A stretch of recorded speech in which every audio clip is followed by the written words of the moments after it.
स्वत्व। अरे छोरियों, कहाँ जा रही हो सब? दाऊ ने पूछ लिया। आज वह एक लाल लाल किसलयों से लदे कदम्ब के नीचे जमकर बैठा है। गौएं आगे पीछे इधर उधर चरने में लगी है। कन्हाई लगता है कि सखाओं के साथ कहीं पास ही खेल में लगा होगा। दही बेचने, रंग बिरंगे वस्त्रों एवं अलंकारों से सजी छोटी छोटी दहेड़ियां, सिर पर रखे 5 से 10 वर्ष तक की बालिकाओं का झुंड, वे सब खड़ी हो गई। बड़े संकोच से किसी एक अलक्ष्य कंठ ने उनमें से उत्तर दिया, हमें दही नहीं खिलाओगी? दाऊ आज मौज में है, लो खा लो।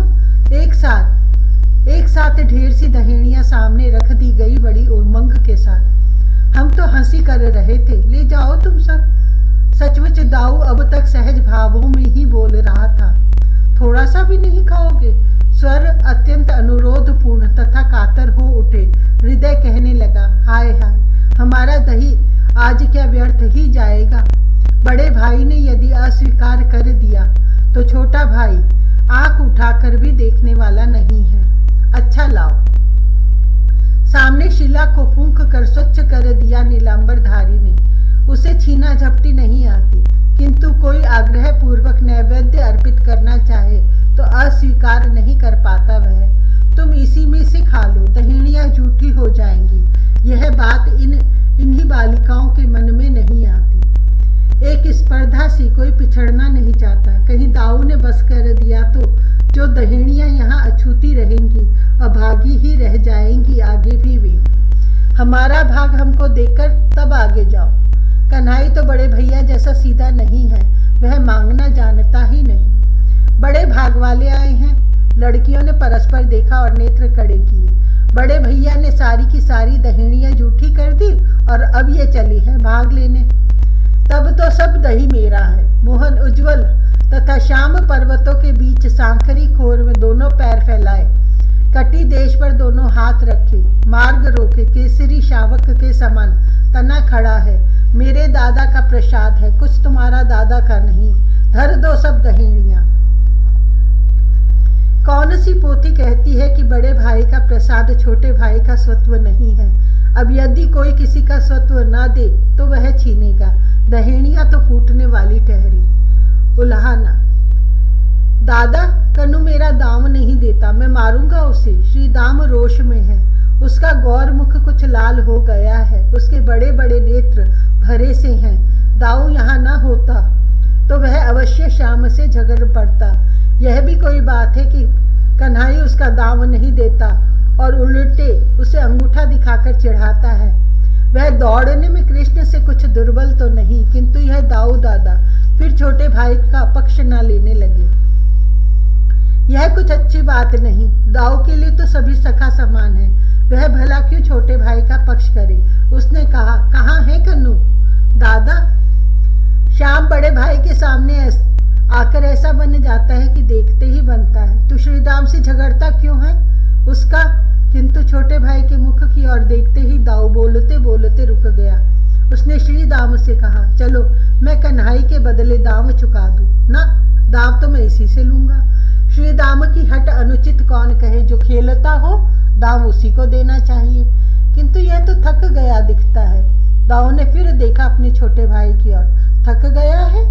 श्री दाम ने भी श्याम की ओर देखा। उसे लगा कि वह अब तक क्यों नहीं इस बात को जान सका। कितना सुकुमार है उसका यह नील सुंदर सखा। इसके भाल पर पसीने की बूंदें झलमलाने लगी है। कपोल अरुण हो गए हैं, केशों के सुमन अस्त व्यस्त बन गए हैं, श्वास की गति भी बढ़ गई जान पड़ती है। श्याम तू इधर आ। श्रीदाम ने हाथ पकड़ लिया और तमाल मूल की ओर चलने को खींचने लगा।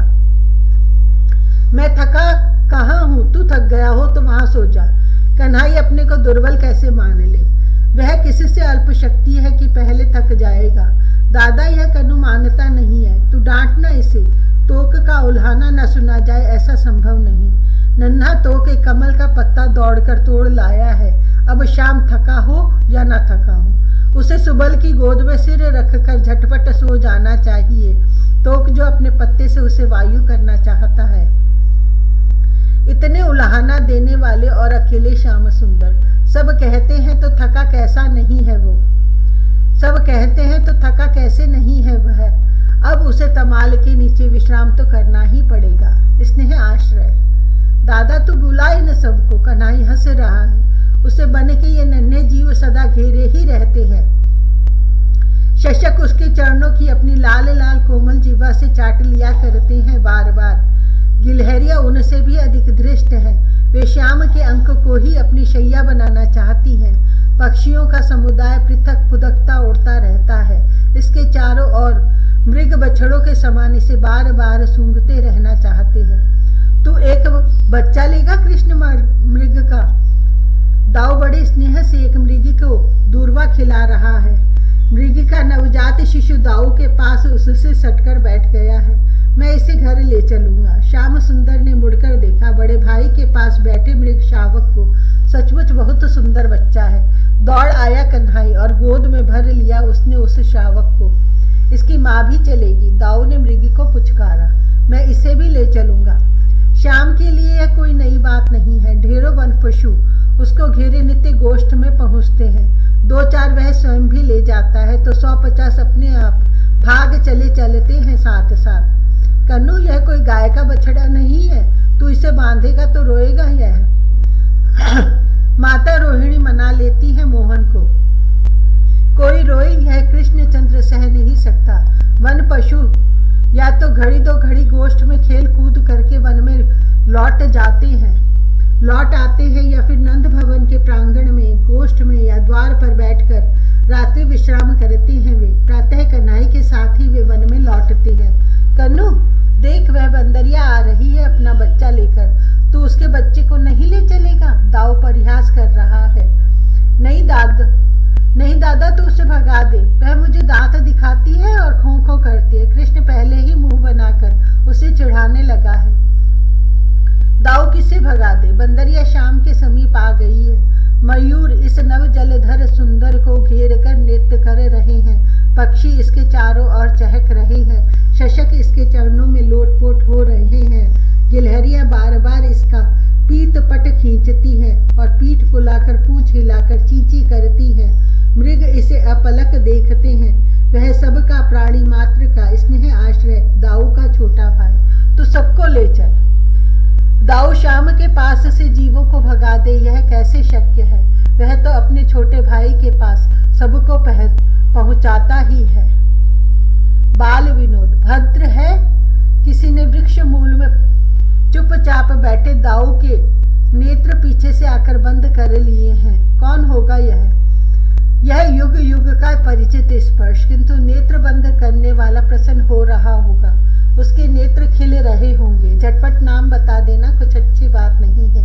तोक मेरे नेत्र छोड़ दे। दाऊ ने दूसरा नाम लिया। वैसे तोक की नन्ही हथेलियां उसके दीर्घ दृगों को ढक लेंगी, यह सोचना ही कठिन है। सुबल, श्रीराम, ऋषभ, अर्जुन एक के बाद दूसरा नाम लिया जा रहा है। नेत्र बंद करने वाला बोलता नहीं, हंसता भी नहीं। वह पीठ से चिपका पीछे छिपा है। हौआ है। अब दाऊ हंसते हुए बोला और नेत्रों पर धरे दोनों कर पकड़ लिए उसने। दादा नहीं बता सका। कन्हई खिलखिलाता, ताली बजाता, नाचता, कूदता सामने आ गया। तू नहीं बता सका ना? मैं तो नहीं बता सका। दाऊ के अधरों पर भी स्मित है।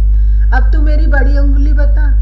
पुष्पित कदम्ब के नीचे पालती मारे दाऊ बैठा है। उसने दाहिने हाथ की अंगुलियों को बाएं हाथ की मुट्ठी से छिपा रखा है। नखों की तनिक तनिक नोक और अंगुलियों के लाल लाल रक्त की बूंदों जैसे अग्रभाग। अब इसमें तो सब अंगुलियां एक जैसी हो रही हैं। पता नहीं कहाँ छिपी है बड़ी उंगली। कुछ बालक खड़े खड़े झुककर देख रहे हैं, कुछ घुटनों के बल उझक कर और कुछ एक दूसरे का सहारा लेकर। कृष्णचंद्र अपने बड़े भाई के सामने एकदम सटकर उखड़ू बैठा है। उसके शरीर का कुछ बोझा भी दाऊ के घुटनों पर ही है। मयूर पिच्छ लहरा रहा है। अलके हिल रही हैं। कानों के पुष्प गुच्छ कपोल पाली पर स्थिर हो रहे हैं। मस्तक झुकाए दोनों हाथ से दाऊ की मुट्ठी पकड़े वह ध्यान से बड़ी अंगुली की खोज में है। तू छोड़ दे। एक अंगुली अपनी तर्जनी और अंगूठे से मोहन ने पकड़ ली है। अरे यह तो तर्जनी है। मुट्ठी खुलते ही सबके सब हंस पड़े हैं और यह कन्हई भी हंसते हंसते भाई की गोद में ही लोटपोट हो रहा है। तर्जनी झटके से छोड़कर मध्यमा पकड़ ली इसने और अपनी चतुरता पर अब स्वयं मगन हो रहा